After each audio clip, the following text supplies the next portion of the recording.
everyone, Jai Shri Krishna. कैसे हैं आप सब? This is Sri Krishna Bhujani and yes, welcome back to my channel. Today in this video, we are gonna discuss all the important amendments and statutory updates for September 25 examinations and January 25 examination. This video is for both CA and CMA Inter students. Okay, so without wasting any further time, let's just start the revision. Revision means discussion of these all amendments and statutory updates. पहला chapter supply under GST, इसमें sir schedule 3 आपने पढ़ा होगा, ठीक है, negative list, जिसमें ना तो वो सप्लाई ऑफ गुड्स होता है, ना ही क्या होता है सर सप्लाई ऑफ सर्विसेज होता है, neither supply of goods not supply of services. तो इसमें 2 पैरास और ऐड किए। ऑलरेडी आपने कितने पैरा पढ़े होंगे सर? 6 पैरास पढ़े होंगे, ठीक है। आज हम पढ़ने और जो 7th पैरा और 8th पैरा है ना, ये आपका सीए फाइनल लेवल पे पढ़ाने वाले आपको, बट 9th और 10th आपको सीए इंटर लेवल पे पढ़ना है। ये कैसी बात है? ये ऐसी ही बात है। 1 पैरा से 6th पैरा तक आपने ऑलरेडी पढ़ रखा है, ठीक है। अब हमको अभी क्या पढ़ना है? 9th पैरा और 10th पैरा। 7th और 8th ये दोनों पैराग्राफ्स कहां पे डील किए जाएंगे? सीए फाइनल पे, ठीक है। सो लेट्स डिस्कस कि पैरा 9 और पैरा 10 में ऐसा क्या एडिशन हुआ है जिसको और किसमें इंक्लूड किया गया? Neither supply of goods not supply of service वाली नेगेटिव लिस्ट में, ठीक है। सर पहला जो कंडीशन है वो है आपका एक्टिविटी ऑफ अपॉर्चनमेंट ऑफ को इंश्योरेंस प्रीमियम, को इंश्योरर, ये सब आपके लिए थोड़ा सा नया नया है। तो पहले मैं आपको ना एग्जांपल के फॉर्म में इसको समझाती हूँ। फॉर एग्जांपल, एक बिजनेस एंटिटी है, ठीक है, इनको क्या चाहिए सर? इंश्योरेंस चाहिए। बिजनेस एंटिटी काफी बड़ी बिजनेस, करोड़ों का बिजनेस है उनका, तो उनको रिस्क आगे कुछ चीजों का ना हो, so what they want insurance. तो इस बिजनेस एंटिटी ने क्या सोचा कि मैं एक इंश्योरेंस के बजाय मैं 3 इंश्योरेंस कंपनी को अप्रोच करता हूं। तो अप्रोचेस व्हाट? 3 इंश्योरर्स, ठीक है, ए, बी एंड सी। अब ये तीनों इंश्योरर्स ने मिलकर अग्री किया कि हम क्या कर लेंगे? रिस्क को शेयर कर लेंगे। जो भी इस बिजनेस एंटिटी का रिस्क होगा ना, वो तीनों इंश्योरेंस कंपनी मिलके, that is 3 of these insurers will agree to share the risk.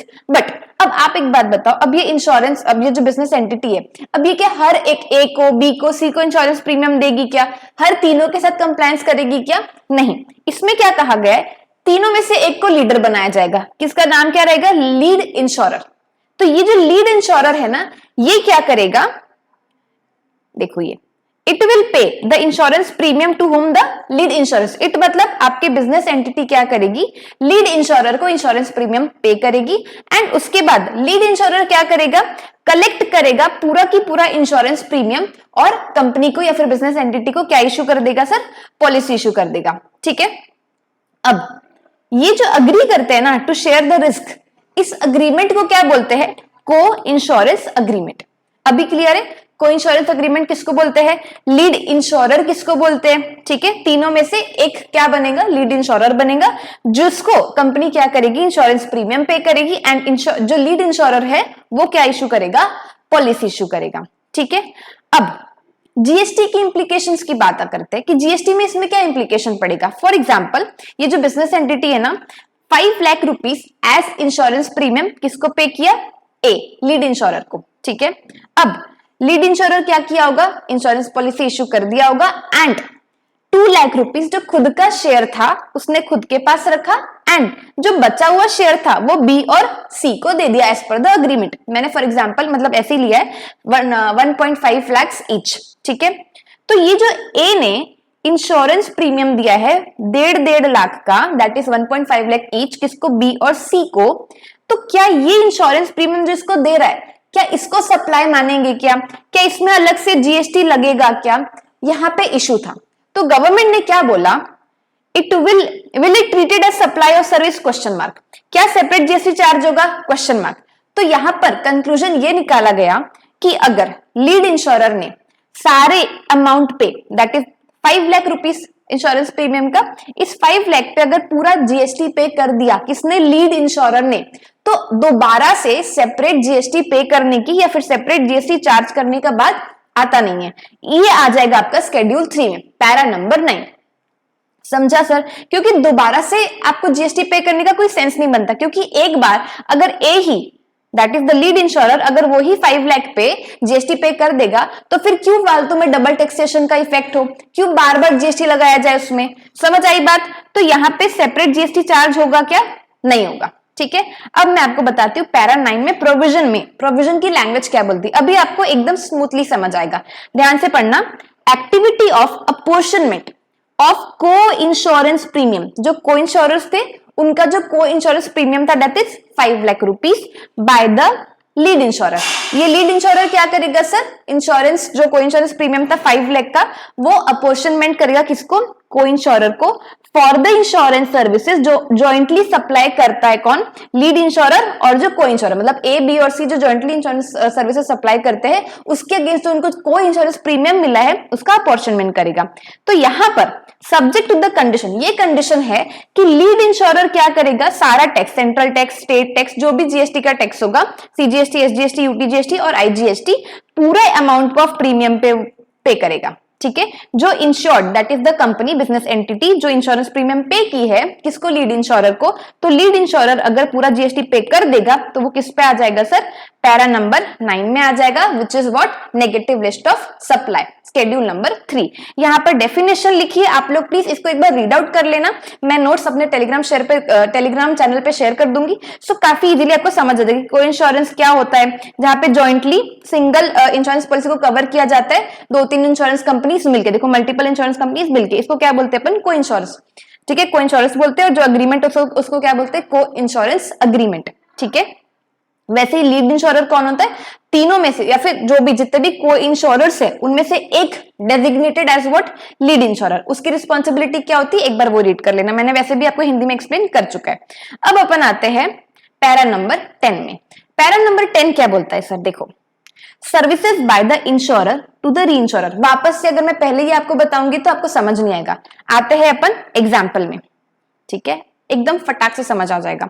री इंश्योरेंस एंड सीडिंग कमीशन, ये क्या होता है sir, for example Krishna insurance company, Krishna insurance company ने क्या किया, high risk insurance policy sale की है राधा एंटरप्राइजेस को। ठीक है, हाई रिस्क इंश्योरेंस पॉलिसी मतलब रिस्क होने के चांसेस है, जो इंश्योरेंस कंपनी ने पॉलिसी सेल की है किसको, राधा एंटरप्राइजेस को।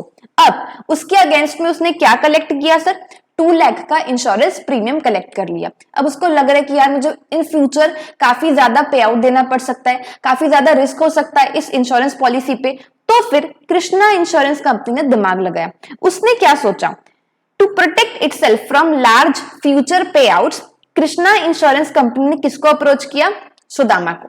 ठीक है, सुदामा को अप्रोच किया और सुदामा को बोला, किसने, कृष्णा इंश्योरेंस कंपनी ने, दैट सुनो मैंने जो एक इंश्योरेंस पॉलिसी सेल की है ना काफी हाई रिस्क वाली है, आप उसका 30% का रिस्क आप ले लो एंड मैं आपको क्या करूंगा, जो मेरा टोटल प्रीमियम है इंश्योरेंस का जो मुझे मिला है 30% उसका मैं आपको पे करूंगा। ठीक है, आप 30% रिस्क ले लो, मैं 30% आपको पेमेंट कर दूंगा।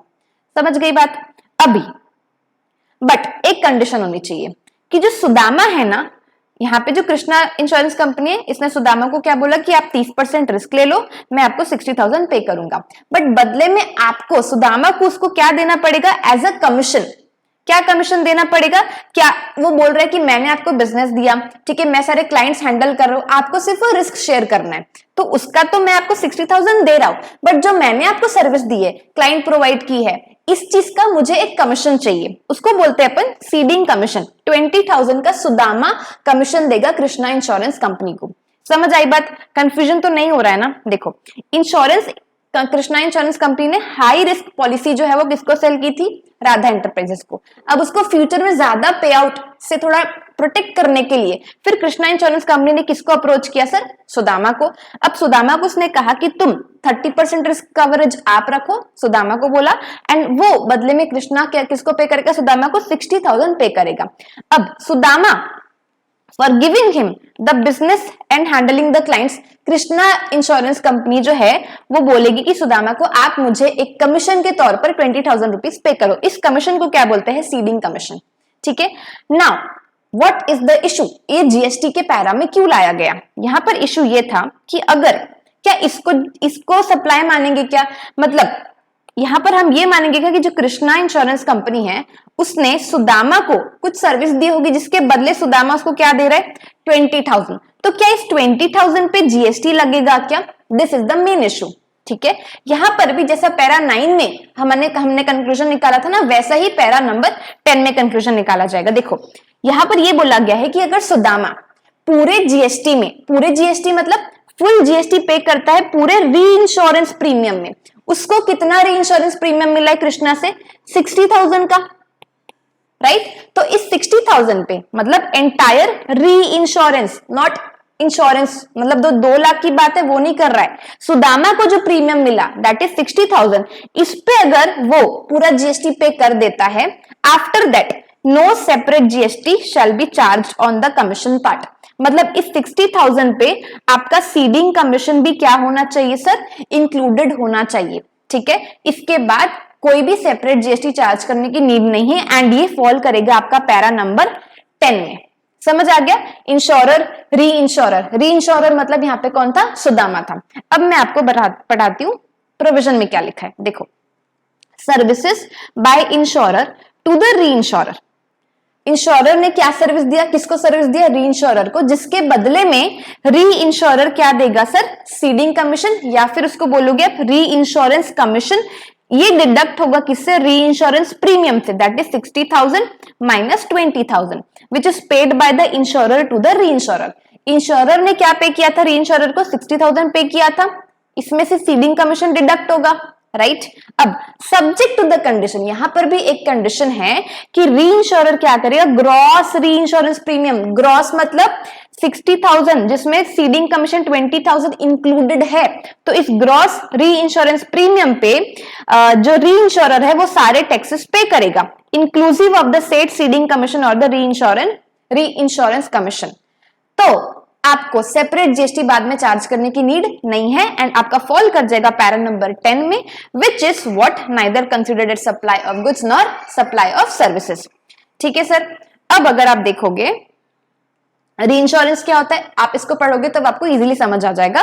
रिस्क मैनेजमेंट प्रैक्टिस है जहां पे एक इंश्योरेंस कंपनी, जिसको इंश्योरर कहा जाता है, वो ट्रांसफर करता है कुछ पार्ट अपने रिस्क का, किसको? दूसरी इंश्योरेंस कंपनी को। अपने केस में कौन थे? Krishna insurance company and Sudama insurance company. In exchange for a portion of the premium जो इंश्योरर कलेक्ट करता है पॉलिसी होल्डर से, दैट इज 2 लाख, जिसको बोलते हैं अपन री इंश्योरेंस प्रीमियम, मतलब 2 लाख में से 60,000, ये 60,000 की बात कर रहा है। समझ गए? तो ये पूरा पढ़ोगे तो आपको ऑटोमेटिकली पूरा चीज समझ आ जाएगा, इजीली समझ आ जाएगा, कोई दिक्कत नहीं होगी इसमें। ठीक है sir. Now will come to second chapter, that is charge of GST and composition scheme में क्या अमेंडमेंट्स है और क्या स्टैट्यूटरी अपडेट्स है। ठीक है, so let's do that. So charge of GST and composition scheme में टोटल 4 अमेंडमेंट्स है, जिसमें एक जो चेंजेस है ना वो सिर्फ कंपोजिशन स्कीम का है, बाकी सारे चार्ज ऑफ जीएसटी से रिलेटेड है। पहला चेंज बहुत इंपॉर्टेंट, आपने पूरे जीएसटी, जब आपने पूरा पढ़ा जीएसटी, सब में आपने क्या पढ़ा? That GST should be leviable और charge on what? Alcoholic except alcoholic liquor for human consumption. यही पढ़ा था, जीएसटी लगेगा बट किस पे नहीं लगेगा? Alcoholic liquor for human consumption, इस पे जीएसटी नहीं लगता। बट कुछ केसेस में ऐसे कंफ्यूजन हो रहे थे लोगों को कि क्या इस एल्कोहलिक प्रोडक्ट पे जीएसटी लग सकता है कि नहीं लग सकता। कौन से एल्कोहलिक प्रोडक्ट सर? ये देखो, undenatured extra neutral alcohol like ENA, rectified spirit, ये सब क्या है? ये सब एल्कोहलिक प्रोडक्ट्स है जो किस पे यूज होते हैं? जैसे कुछ मेडिसिन बनानी हो, परफ्यूम्स, कॉस्मेटिक्स वगैरह बनाने हो, या तो फिर अल्टीमेटली एल्कोहलिक लीकर ही क्यों ना बनाना हो ह्यूमन कंजम्पशन के लिए। इसमें काफी कंफ्यूजन हो रहे थे। ठीक है, बिफोर दिस क्लैरिफिकेशन ऐसा कंफ्यूजन हुआ करता था कि इस पे जीएसटी लगेगा, अगर ये कॉस्मेटिक्स पे यूज हो रहा है तो फिर जीएसटी क्यों लगाना है? ठीक है, तो तब जीएसटी लगाना चाहिए। तो ऐसे काफी सारे कंफ्यूजन हो रहे थे। यहां पर एट लास्ट गवर्नमेंट ने क्या अमेंडमेंट कर दिया कि अगर आपके अनडीनेचर्ड एक्स्ट्रा न्यूट्रल अल्कोहल या फिर रेक्टिफाइड स्पिरिट यूज करते हो आप, किसके मैन्युफैक्चर के लिए? Alcoholic liquor for human consumption के मैन्युफैक्चर के लिए यूज करते हो, उस केस में जीएसटी नहीं लगेगा, क्योंकि अल्टीमेट प्रोडक्ट क्या बन रहा है इसमें? Alcoholic liquor for human consumption, जो अल्टीमेटली जीएसटी के परव्यू के बाहर है, राइट? लेकिन अगर आपने ये प्रोडक्ट्स को परफ्यूम बनाने में, फार्मा इंडस्ट्री लाइक मेडिसिन बनाने में, ठीक है, सैनिटाइजर बनाने में यूज कर लिया, तो ये सारे प्रोडक्ट्स अगर ऐसी चीजों में यूज करते which is not for human consumption, उस केस में जीएसटी लगेगा। Clear sir? इतना छोटा सा इसमें अमेंडमेंट था। ये जो लिखा है ना, ये जो प्रोविजन अपना पढ़ा हुआ था वो चीजें, क्या प्रोविजन था कि टैक्स लगेगा जैसे सीजीएसटी इंट्रास्टेट में on the supplies of goods और सर्विस और both except on the alcoholic liquor for human consumption, तो इस चीज में अमेंडमेंट आया। ठीक है सर, ये पहला अमेंडमेंट हो गया। दूसरा अमेंडमेंट था आपका, in the list of notified services tax which is payable under what reverse charge by the recipient, recipient RCM में टैक्स पे करेगा। उसमें पहली सर्विस में कुछ चेंज आया। कौन सी सर्विस? आपकी स्पॉन्सरशिप सर्विस। स्पॉन्सरशिप सर्विस में आपने पहले क्या पढ़ा था कि कोई भी पर्सन, ये पहले नहीं था, सप्लायर कोई भी पर्सन हो, रेसिपिएंट कौन होना चाहिए? बॉडी कॉर्पोरेट पार्टनरशिप फर्म होना चाहिए। कहां का? टैक्सेबल टेरिटरी का। इस केस में आरसीएम लगता था जिसमें बॉडी कॉर्पोरेट पार्टनरशिप फर्म जो है वो टैक्स पे करती थी आरसीएम में। लेकिन यहां पर क्या आया अमेंडमेंट, कुछ कंफ्यूजन था कि क्या सप्लायर एनी पर्सन लिखा है मतलब बॉडी कॉर्पोरेट भी हो सकता है, बट गवर्नमेंट ने क्लैरिफाई कर दिया कि गवर्नमेंट जो सप्लायर है वो अदर देन बॉडी कॉर्पोरेट होना चाहिए, तभी आरसीएम के प्रोविजंस लगेंगे। अगर सप्लायर खुद एक बॉडी कॉर्पोरेट है, सप्लायर खुद एक बॉडी कॉर्पोरेट है, उस केस में सप्लायर रजिस्टर्ड भी होगा, प्लस सप्लायर खुद ही क्या कर सकता है? फॉरवर्ड चार्ज मैकेनिज्म में टैक्स पे गवर्नमेंट को कर सकता है। बट इसीलिए गवर्नमेंट ने इस आरसीएम की सर्विस में प्रोविजन अमेंड कर दिया कि कोई भी person supplier other than body corporate होना चाहिए। ठीक है, रेसिपिएंट कौन होगा? बॉडी कॉर्पोरेट होगा। उस केस में आरसीएम के प्रोविजंस लगेंगे। समझ आई बात? तो अगर फॉर एग्जाम्पल किसी जो कोई सप्लायर है, फॉर एग्जाम्पल एबीसी लिमिटेड, ठीक है, एबीसी लिमिटेड ने अगर स्पॉन्सरशिप की सर्विस दी है, ठीक है, किसी इवेंट ऑर्गेनाइज करने के लिए स्पॉन्सरशिप की सर्विस दी है, ठीक है, तो ये कौन हो गया सर? आपका सप्लायर। और ये आपका जो इवेंट है, फॉर एग्जांपल आपका आईपीएल इवेंट है, ओके, दोनों में क्या आरसीएम लगेगा या एफसीएम लगेगा? आप बताओगे। सबसे पहले आपको चेक करना है weather your supplier is other than body corporate, but यहाँ पे तो मैंने लिमिटेड बोला है, इसका मतलब ये कंपनी हो गई, that means it is a body corporate, right? तो ये बॉडी कॉर्पोरेट है तो ये एफसीएम में खुद टैक्स पे करेगा, ना कि ये रेसिपिएंट टैक्स पे करेगा। क्लियर? बट वही अगर फॉर एग्जाम्पल कोई सोल प्रोप्राइटरशिप फर्म होती जो स्पॉन्सरशिप की सर्विस देती किसी भी इवेंट में स्पॉन्सर करने के लिए, उस केस में क्या होता है, ये इवेंट जो है, अब फॉर एग्जाम्पल रिलायंस लिमिटेड का कोई इवेंट हो रहा है, ठीक है, वहां पे सोल प्रोप्राइटर ने स्पॉन्सरशिप की सर्विस दिया है एंड रेसिपिएंट कौन है? कोई बॉडी कॉर्पोरेट है, तो body corporate will pay tax on RCM. समझ आया? Ultimately you have to check that whether your supplier is any person other than body corporate, if yes and the recipient is body corporate या फिर partnership firm जो कि taxable territory में located है, तो फिर आरसीएम के बेसिस पर ये रेसिपिएंट टैक्स पे करेंगे, राइट? अब आते हैं अपन दूसरी सर्विस में जिसमें अमेंडमेंट आया। क्या अमेंडमेंट आया हुआ है? Service by way of renting of any immovable property other than residential dwelling. मतलब ये बात कौन सी प्रॉपर्टी की हो रही है? सिर्फ और सिर्फ कमर्शियल प्रॉपर्टी की। सिर्फ कमर्शियल यूज के लिए जो प्रॉपर्टी दी जाती, कमर्शियल प्रॉपर्टीज रेंटिंग पे दी जाती, उसकी सर्विस की बात हो रही है। इसमें अमेंडमेंट ये आया है कि अगर सप्लायर आपका कोई भी अनरजिस्टर्ड पर्सन है, ठीक है, सप्लायर अनरजिस्टर्ड पर्सन है तो आरसीएम के प्रोविजंस आते हैं इसमें, ठीक है। रेसिपिएंट कौन है? रजिस्टर्ड पर्सन है। ये अमेंडमेंट आया है। कौन सा पार्ट में अमेंडमेंट है? Recipient any registered person other than a person who has opted to pay tax under composition levy.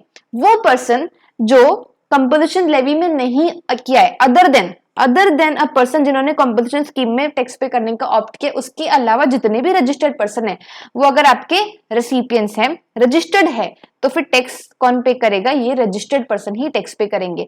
मतलब मान लो कि अगर कोई अनरजिस्टर्ड पर्सन सप्लायर है जो रेंटिंग ऑफ ये आपका कमर्शियल प्रॉपर्टी रेंट पे दे रहा है, किसको? किसी ऐसे कंपोजिशन डीलर को, ठीक है, कंपोजिशन डीलर में उन्होंने जीएसटी में रजिस्ट्रेशन लिया है एंड उसमें वो टैक्स पे करते हैं। इस केस में आपका आरसीएम नहीं लगेगा। कौन टैक्स पे करेगा? आपका आरसीएम लगेगा क्या? आरसीएम बिल्कुल भी नहीं लगेगा, ठीक है। और ये तो अनरजिस्टर्ड है तो ये भी कहां से टैक्स पे करेगा, राइट? तो जब वो रजिस्ट्रेशन ले लेगा, थ्रेशोल्ड लिमिट एक्सीड कर जाएगी, तब जाके जीएसटी लगेगा। बट मतलब आपका जो रजिस्टर्ड पर्सन है वो आपका कंपोजिशन डीलर वाला हुआ तो आरसीएम के प्रोविजंस नहीं लगने वाले, अदर देन कह दिया इसमें, ठीक है। ये आपका एक और अमेंडमेंट कंप्लीट हो गया। दूसरा, पहले ना मैं आपको यही बता देती हूँ आरसीएम का, फिर ये 10(5) जो है वो कंपोजिशन स्कीम का, इसके बाद बताती हूँ। देखो क्लैरिफिकेशन वेदर डीडीए मतलब Delhi development authority can be treated as local authority under GST law question mark. क्या डीडीए को हम लोकल अथॉरिटी ट्रीट कर सकते हैं क्या जीएसटी लॉ में? ऐसा क्यों पूछ रहे हैं? ऐसा किस चीज का क्लैरिफिकेशन आया? क्योंकि अगर आप services supplied by local authority to a business entity, तो अगर कोई लोकल अथॉरिटी किसी भी बिजनेस एंटिटी को कोई सर्विस सप्लाई करती है तो टैक्स कौन पे करता है सर? आरसीएम बेसिस पे ये बिजनेस एंटिटी। इसलिए हमको ये जानना जरूरी है कि जो दिल्ली डेवलपमेंट अथॉरिटी है, हम क्या उसको लोकल अथॉरिटी की डेफिनेशन में ला सकते हैं? क्या उसको वैसे ट्रीट कर सकते हैं? अगर कर सकते होंगे तो ये बिजनेस एंटिटी आरसीएम में टैक्स पे कर देगा जब उसको डीडीए सर्विस कोई प्रोवाइड करेगी, राइट? सो इशू क्या था? Whether DDA can be treated as local authority under GST law और नॉट। तो क्लैरिफिकेशन ये दिया गया। सबसे पहले तो आपको ये पता होना चाहिए कि लोकल अथॉरिटी क्या होता है। सी लोकल अथॉरिटी, एक सेकेंड,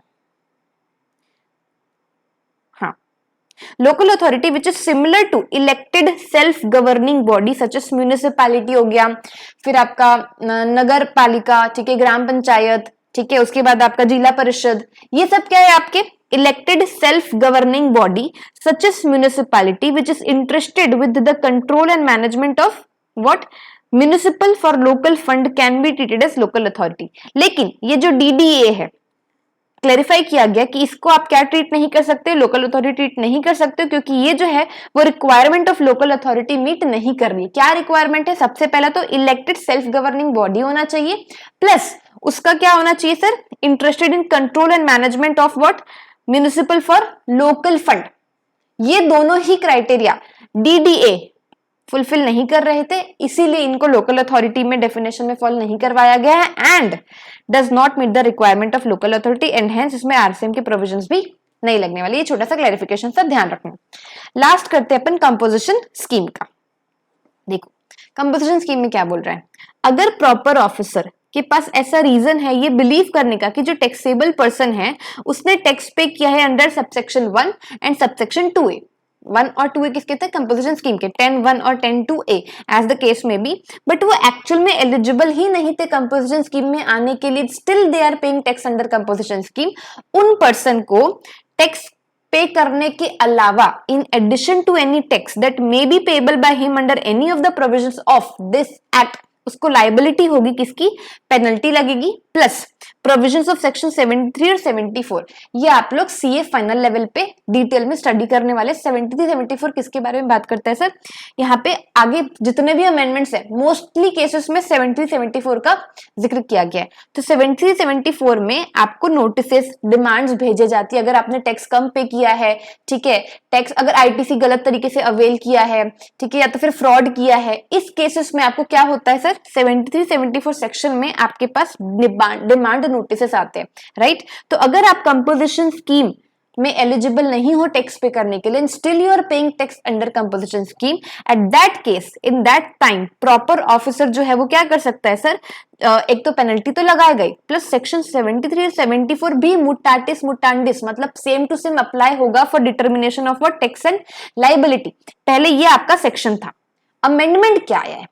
73 और 74 के साथ आपका 74A भी अप्लाई किया गया है। इसमें देखो 10(5) has been amended to incorporate 73 और 74 और section 74A shall mutatis mutandis apply for determination of tax and liability। 74A किसके बारे में बात करता है sir?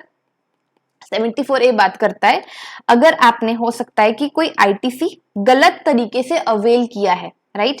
If you had availed ITC wrongly then 74A वाला सेक्शन लगेगा, चाहे आपने फ्रॉडुलेंटली गलत तरीके से अवेल किया है, चाहे बिना फ्रॉड के गलती से गलत तरीके से आईटीसी अवेल किया है। तो 74A डिपार्टमेंट या फिर प्रॉपर ऑफिसर को ये पावर देता है कि वो आपको डिमांड नोटिसेस भेज सकती है, राइट? इसीलिए ये सेक्शन इंसर्ट किया गया है इस सेक्शन नंबर 10 क्लॉज 5 में। आगे अपन बहुत सारे सेक्शंस में ये 74A वाला सेक्शन हम देखने वाले हैं, ठीक है? वहां पे और मैं आपको डिटेल में थोड़ा सा समझाऊंगी, बट इन डिटेल बहुत ज्यादा आप लोग इसमें पढ़ोगे सीए फाइनल लेवल पे, राइट? तो मैंने सप्लाई चैप्टर का पूरा करवा दिया, कंपोजिशन और ये चार्ज ऑफ जीएसटी का। इसके बाद हम करने वाले हैं प्लेस ऑफ सप्लाई का।